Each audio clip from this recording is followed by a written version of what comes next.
Today on the Newscast, he's the best-selling author of the blockbuster books, The Harbinger and The Harbinger 2. Jonathan Cahn is here with prophetic insights into the future of America and Israel. That's next.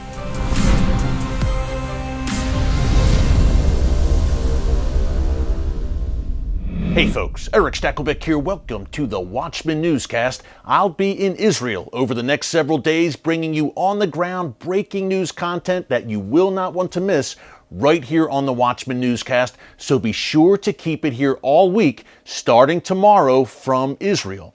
In the meantime, we've got a very special guest joining us today to kick things off. Blockbuster book, The Harbinger, and now in his latest bestseller, The Harbinger 2, Jonathan has issued prophetic warnings to the United States that really bring to mind the words of Jesus in the Gospel of Luke, "To whom much is given, much is required."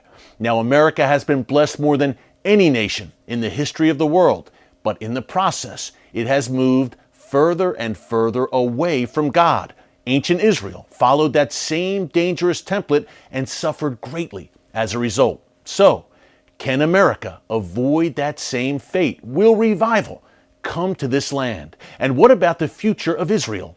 Jonathan Cahn joined me recently at TBN's New York City studio to break it down. Take a look. Israel, America, both being shaken right now in many ways. Yes. Let's start in our own backyard, Jonathan. You have written many times The Harbinger, Part 1 and Part 2, and many of your writings, your speeches, you're focusing on the shaking and the division in the United States right now, more than at any time in our lifetimes, I think. Absolutely. What is going on here, and what does this all mean prophetically? I think a lot of people are asking that right now. Yeah. When I wrote the first book, when I wrote The Harbinger, for those who don't know, it's the opening up of a template, a biblical template of national judgment. What happens when a nation that has known God turns away from God and he calls to it? There's a warning. They're shaking. In mercy, they're shaking. Well, there's a classic pattern in the Bible. It happens with Judah, happens with Israel, happens again in the time of Messiah. Before the great shakings come, or before the judgment comes, there is a warning, an initial shaking, and that comes in the form of an enemy invasion or enemy attack. Happened in Israel with the Assyrians, happened with Judah with the Babylonians years before. And God is saying, listen, I'm warning you. You have to come back. It's a wake-up call. You know, I mean, all of us have been praying for America to come back, but we need a wake-up call. So the first thing is that it happens years before. And so it happened with America. With The Harbinger, what that opens up is when 9/11 happened, it had every one of the signs of this biblical mystery. I mean, every one of them. These 9 harbingers that appeared in the last days of ancient Israel appear now, a lot of them right where we are right now. I mean, we're talking about this New York City, South New York City, which is where we are. And some of them appeared in New York City, some appeared in Washington. It was the initial warning. The template doesn't stop there. I knew that that was not the end, that was the beginning. The template is that then the nation is given a span of time, years of time, but to come back. And the thing is, if it comes back, then there's revival. Then God in His mercy gives us this opportunity. Yeah, the initial shaking is that the full weight will not come. We have been in this period of time, but that period of time then leads to something, and it leads to greater shakings. And so we're watching now America shaken as, in our lifetime and even beyond our lifetime. I mean, the Civil War is pretty much, we've been shaken one thing after the other, and there's so much behind this. Israel was shaken, obviously, biblically. Many times, God, as you said, Jonathan, sent those warnings. How did Israel react to those warnings, those harbingers that God gave them? Not good. And instead of coming back to God, they hardened themselves, and they defied God, and they actually got worse. They headed away completely from God, and that's really what the warning of the harbingers are. It's not just the warning of judgment, it's the warning of a nation hardening its heart. So that's what they did, and what happened was, years later, that window came to an end, and the Assyrians came a second time, and when they came this time, it wasn't a warning, it was destruction. That's where you get the 10 tribes, the 10 lost tribes. They were wiped off the face of the earth, pretty much. I mean, as far as a nation, that never came back. And with Judah, similar thing. The southern kingdom, warning, Babylon comes in.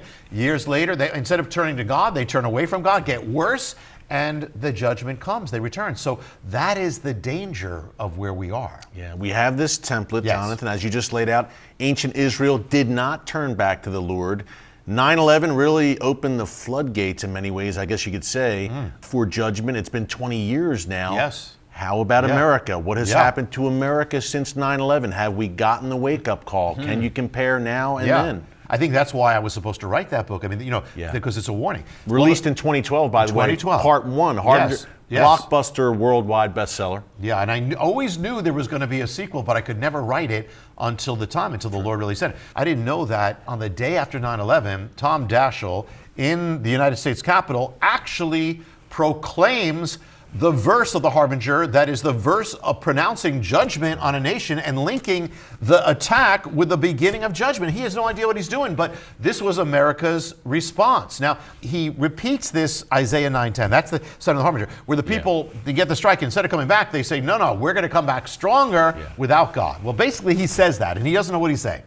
But he says at the end of his speech, he says that, and then he says, this is what we will do. It's prophetic. Again, the warning is not just that God is saying you're in trouble, but it's saying it's warning the nation about defiance. So what happened after 9/11 is instead of coming back, people flocked to churches. Yeah, there's going to be revival. 3 weeks. And then they turn back because without repentance, there cannot be revival. We never turned our course. So what happened is we're actually following what Daschle said. What Daschle said, it was like prophecy from Capitol Hill. We didn't just not come back. We got worse. We've been racing away from God. I mean, accelerating. Not only are the harbingers the things that are in the harbinger, the tree, at ground zero, the stone and the thing, but America itself, the course that it's following is a harbinger because we're following the same course of ancient Israel, but that doesn't end well. Isaiah said, woe to those who call evil good. Okay, that's for And good evil. And good evil. That's for the first thing is the nation starts accepting things that it never would have accepted before. Israel, did that with Baal, with all the gods and with immorality, did that. So the second part is the nation then starts calling good evil. So they start calling the people of God evil. They start trying to cancel them, silence them. Look at the last days of Judah, and what do you have? You got Jeremiah in prison. They try to cancel him. So now we're watching the other side of the coin, where it's saying now the God is wrong, that Christianity is wrong, the people of God are wrong. This is dangerous. We're radical. We have to silence them. So we're watching that now. That's a deepening stage. Yeah, I can't let you out of here without asking you one question about Israel. We focused obviously on the United States today. You've also written a book about Israel as well. The Oracle. Of course, the Oracle. Yeah. We did a show here on TBN. In terms of the prophetic timeline that we are on, and Israel facing some problems recently with Hamas, as you look at the prophetic landscape regarding God's land, what do you see? What are your impressions? Yeah, well, one thing is what we have seen in all this time, and we're talking about from Trump to now, is we saw the center being Jerusalem. It's kind of like a spotlight. Back then, if we lived a while back, you did the big spotlight, hey, the Jews are going to return to the land. Then you have the spotlight narrows to, we got a state of Israel, a nation of Israel. Then it goes to Jerusalem. That's where we are, and the Temple Mount. And so it's kind of like the spotlight is going. So that's one thing, with Trump's recognition, all that. The focus is on that. The country is on that. And yet now we even see this recent thing that's been happening in Israel began linked to the Temple Mount. Yes, Folks, it did. why? We've been there. There's nothing much there. Because this is the spotlight. This is the place where it's all coming back. So if all God's purposes are kind of converging, then all the enemy's purposes are going to converge too. You're going to have conflict. You're going to have violence. That's not away from the Bible. That's what the Bible's speaking about. The Bible says in the last days, the focus of the world is going to be Jerusalem, and there's going to be conflict. People are going to try to move it. Well, all this is still linked to that. So the end game is Jerusalem. The end game is Messiah coming. And so the fact that we're living in a day that Israel exists is amazing, but the fact that the whole world's centered on Israel, that's amazing, at size of New Jersey. And the third thing that is focusing on Jerusalem and the Temple Mount where Messiah's coming, that's telling you something, because the enemy he doesn't waste his ammunition. He's going to attack where God's going to do a great thing. And by the way, take that as a personal thing. If the enemy's attacking you, you're dealing with resistance, you're dealing with that, it's a good sign, because it means that there's something very great coming. You're in God's will, you're going to attack, keep going, because you're going to see something great at the end of that. So say with Israel, and the thing that we're going to see in the world at the end of this is Messiah himself. Yes, the city of the great King Jesus. Yes. Yeshua. Yeah. Jonathan, great stuff as always. We could do maybe 10 other shows, and we probably will. Yes, as always, my friend, the one and only Jonathan Cahn, thank you so much. Thank you, Eric. God bless you. Always a blessing. Big thanks once again to Jonathan Cahn for joining us. Folks, remember, subscribe to Jonathan's channel right here on YouTube for those incredible prophetic insights. 2 quick notes before we go. If you want to watch my entire interview with Jonathan Cahn, check us out this Thursday night, June 10th, on the Watchman TV show. If you love the newscast, you will love our TV show, a 30-minute weekly program on TBN, the Trinity Broadcasting Network. That's 10 p.m. Eastern Time here in the States. If you don't live in America, don't worry about it. You can catch clips here on the Watchman News channel or on TBN's website at tbn.org. And lastly, of course, reminder, I will be in Israel all this week and the early part of next week bringing you on-the-ground breaking news reports from God's land. You will not want to miss it. I am excited to get back to Israel, my second home, and to the city of Jerusalem and points beyond throughout the land of Israel. Keep it tuned right here on the Watchman Newscast. Until tomorrow, God bless you.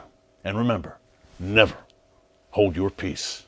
Hey everyone, thanks for checking out the Watchman Newscast. If you enjoyed this episode and want to see more, make sure you go ahead and hit the like button, click subscribe, and tap the bell icon to turn on notifications for new Watchman Newscast episodes every weekday.